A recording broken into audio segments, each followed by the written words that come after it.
Hi guys, how's it going? Hope you're having a marvelous day today. Want to talk to you guys a little bit here about the latest news on what's going on in the social media world, and particularly the 614. The Chesapeake and Ohio number 614, and it's really exciting news on its restoration. It's going to be restored to a full operating condition, but I decided to go ahead and put a little video together in regards to the subject. But a little word of caution here. I do not own any of the following clips you're about to see.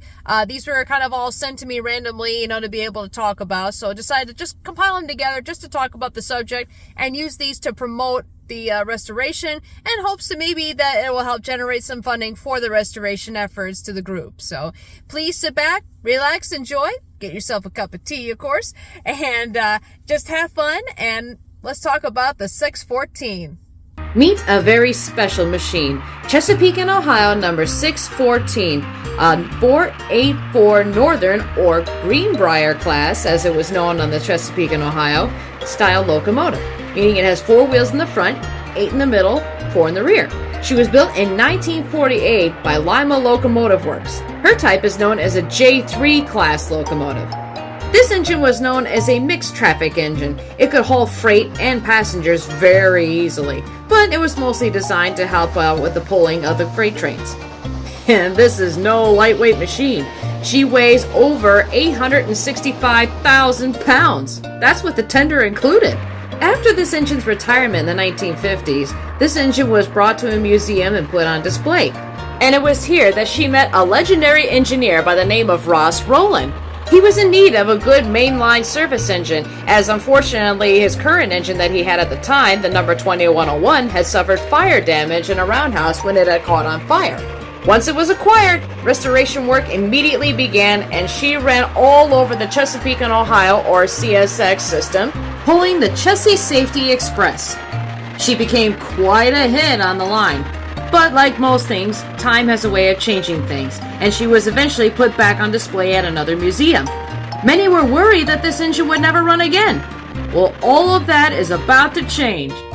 After many years of care, Ross Rowland sold the 614 to the recently formed RJD America Group, and thanks to the CSX Corporation, Norfolk Southern, and many other donors, the 614 was finally leaving the museum and heading toward the Strasburg Railroad for its chance to run again. It will be fully restored at the railroad.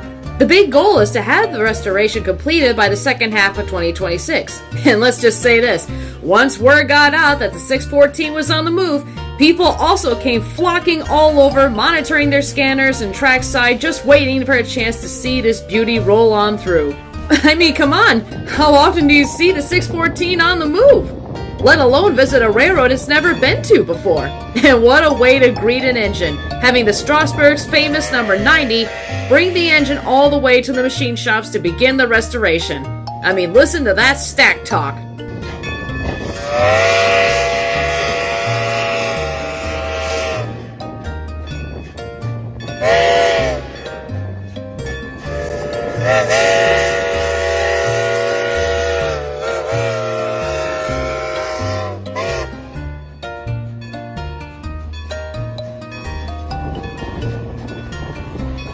Now that is how you make an entrance. Welcome 614. Now it's time to begin the restoration. Let's go C&O. A fine congratulations to her crew, the Norfolk Southern Railroad, CSX Railroad, and everybody who contributed to the cause. And an extra special thank you to Ross Rowland for rescuing the 614 in its beginning days. The work is still not over. Much is still need to be done in order to make it to the 2026 goal. So be sure to click on the link below on my website to donate to the big cause of seeing 614 run again.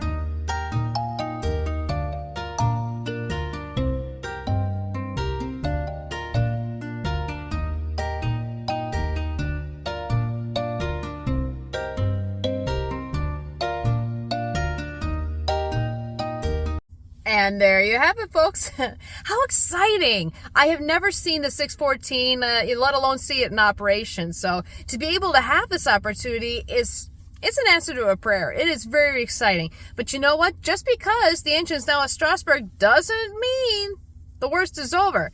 On the contrary, it's just beginning. This engine's going to need a lot of work, even in spite of the fact that it is in great condition. It's still going to need parts to be made and other pieces to be repaired. So if you want to help get this project off the ground even faster, just click on the link below that I provided there so you can go to their main website. You can learn all about this wonderful place and about this wonderful group. So be sure to check it out. And again, let's go CNO.